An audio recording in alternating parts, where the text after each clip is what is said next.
Okay, now welcome to the last part of our tutorial about the usage of Uganda Primary School Sports Association portal. So now last time we created a school and we are going to start from where we stopped. So in your email, you must have received your login credentials. That is the teacher's email.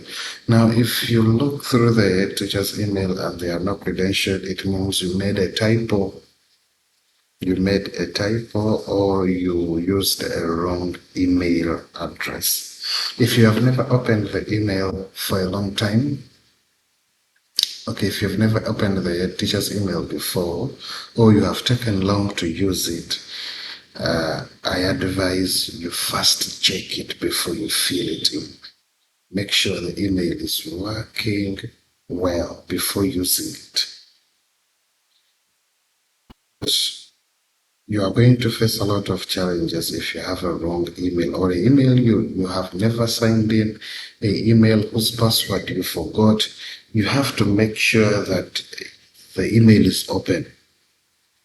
Make sure your email is open because the moment you fill in the school information in step one, like we saw, you receive your credentials there and then. So you make sure the email is open even before filling the form. So now let us proceed. Since I have received my credentials, I'll just go ahead and log in.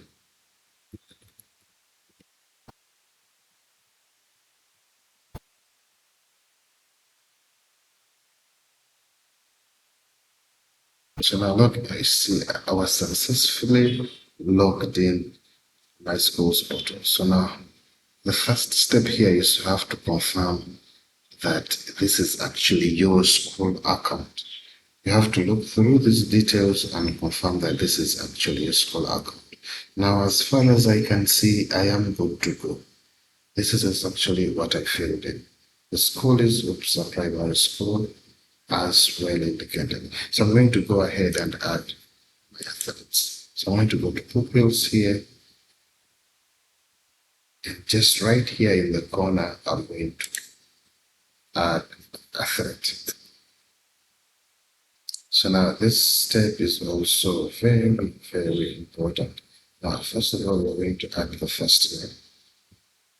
So I'm going to go with John.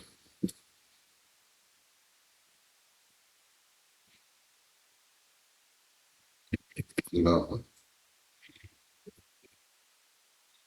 and the last name, Smith. So my learner's lien number, I'm going to use the right lien number. Make sure the lien number is, because if you use a wrong lien number, it simply means that that pupil does not exist. And you cannot use that pupil in your competitions. So make sure you use the right lien number. If the athlete has no lien number, do not add them to the system. You're just going to face a lot of inconveniences in the future. So now we're supposed to be going to play football. So now the class is physics, for example. Then the date of birth. The date of birth is very, very important. This is the primary determinant of whether your pupil is eligible to participate in any of OPSA competitions. It is the date of birth. The date of birth must not be too young or too old to perform. So here,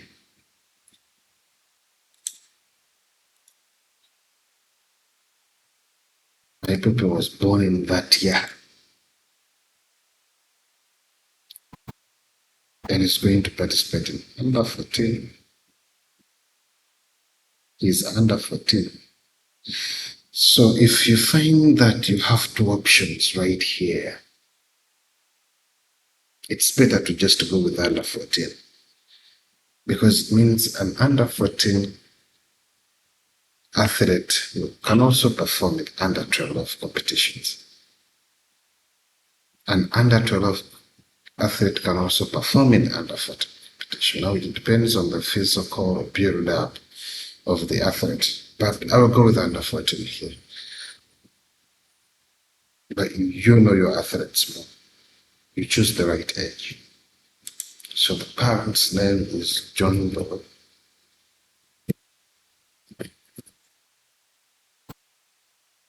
Number is exactly that one. Make sure you use the right name number. If the parent has no name number, then you can leave that blank, but you have to first make sure they don't have a name number. Use the right national identification number for the parent. Then the contact, we're going to use them. Then the address, you can just go ahead with say Kampala. Probably write the address and the designation. This is Sophia. You can put the right for designation. Might be a pilot, doctor, engineer, barber, or whatever. You use the right designation. And then the relationship can be father, can be mother, can be guardian, can be sister, can be anyone. I'll go with the father for now.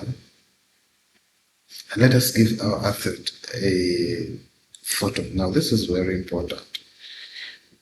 If you do not add an image to the athlete, you are going to have you are going to face a lot of challenges in the album. You're going to create an album that has no images, and there is no way you can prove that the names and whatever are the right. Because if you check into the system and your athlete has no image, you're not going to get it. So make sure the athlete has an image attached to them. It is very, very easy to take a picture of an athlete with a mobile phone, with a camera, anything. So here is the athlete we have just created. So now, after all this is done, we are going to save our athlete. Sending the athlete, you are redirected to the list of all your athletes. In the near future, when the payment is being implemented on the system, you will be able to select those athletes you're going to use by just clicking in this box right here, selecting them, and you'll be able to pay for them. But for now, this is our athlete. So when you add an athlete, you are redirected to the list of all your athletes. You can either filter these athletes by sport, class, or even the gender. Let's say if you have a long list of very many athletes and you want to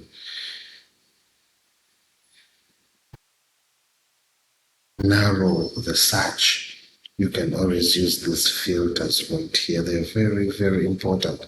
Let's say you want to pay for only the athletes that are going to participate in football.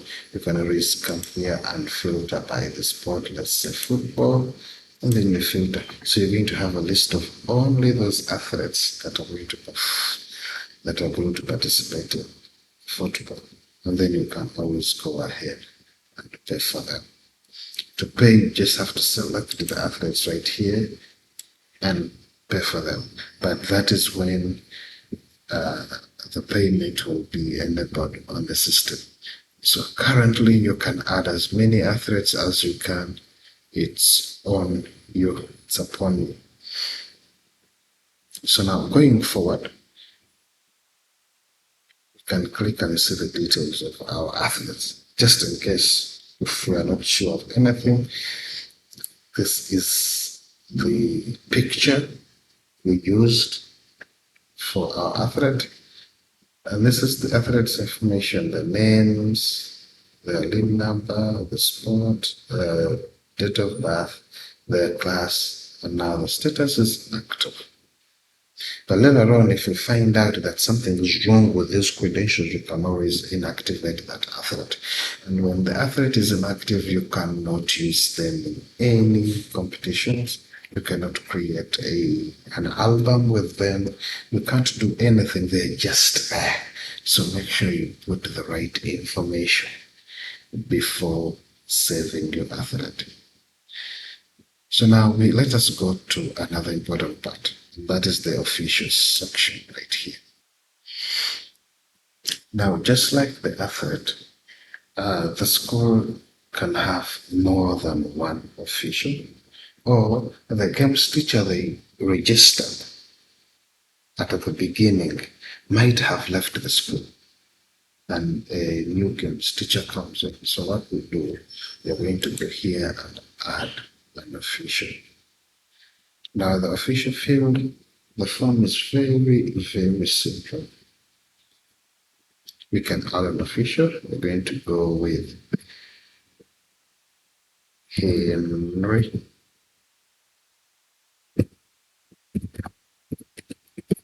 That is for now. And then the email, use the right email for the official. Because in the near future, we might need to communicate to these people and we will need their contact information. So make sure you type the right email. So I'm going to go with it at xyz.com. But you make sure you use the right email address for the official. Then for the phone number, it's 72456. Then for the loan, let's say he's a coach. And his male and the date of birth, which will be our the born. They are not at all. We can go with that here. And let us choose an image for our coach.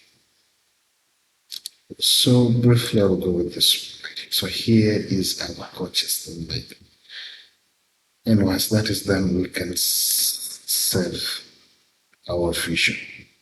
And here we are. This is the official we just created. And we can always review the details to make sure we use the right credentials for our official. As simple as that. Now we can go ahead and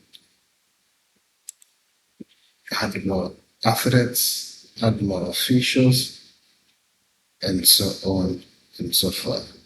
So now then, the next step is let us just log out, and that is it.